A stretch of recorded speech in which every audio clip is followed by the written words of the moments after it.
kiyya yaa Allah yaa obboleeyyan kiyya kunu ilmoo tana dugda kaadheeti san barbaada olii gad fiiga yaa rabbii kiyya garaan nan taa'u yaa Oromoo yaaboo barreeffamallee waan jedhee dubbisuun beeku arabiin beeku barreeffamallee dubbisuun beeku alaa argelleedhaan alaalleen ta barreeffama beeku agarre alaan natti hin dhufne halkan alaan hin yaatu guyyaas barbaadaa waa takka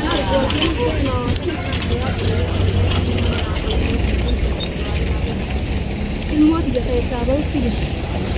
lubbuun har'uma keessa hirkiidha kalee waan du'ee fi jiraadhaan beeku yaaboo akkasitti jira isaa yaa rabbii biyya nagaa deeme ilmoo tanaa wajjin qabbana keessa kunuunaa harkina irratti du'e mee du'aayi naa godha rabbuun ka irra si haadhaa bu'aan jaadha yaaboo namallee gubeetillee namni gubate jirraan deema gaa eessatti hin galaa miti kanumatti hin deemaa bula malee shaarmata rakkate deemaa yoo rabbiin biyya nagaa hin beeku wajjaanni garaa waa dhabee gana manaa godha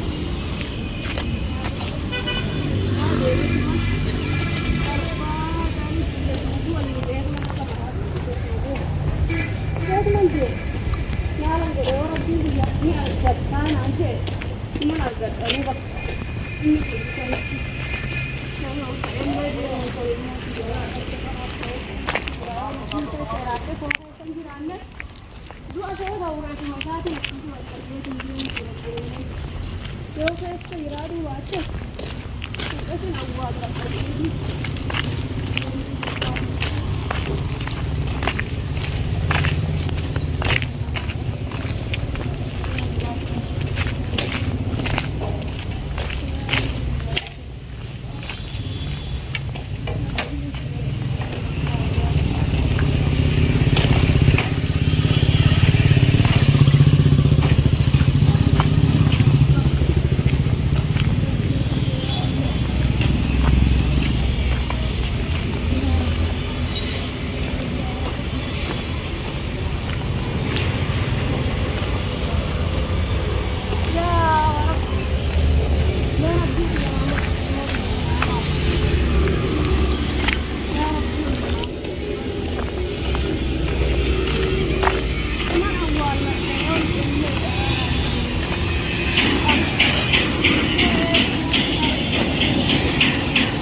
Cina nano tete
ويا رمضي بلا قية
Mesan na karena kondo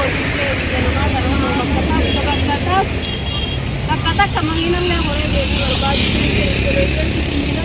sana baca ini berbagi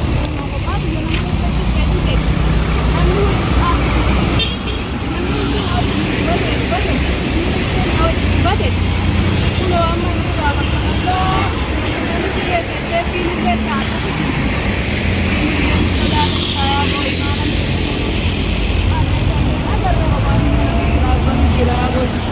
nama hundan namnang kaduran no dapat may saban orang bang biya bang mundo biya tanah naman de ini kol gar kita no tumbo do bakal gamne tin gar bi bijali na to data na pun sare ni mo te asiya mo to jadu ay na bata o mo na gina pa yora pin bakal da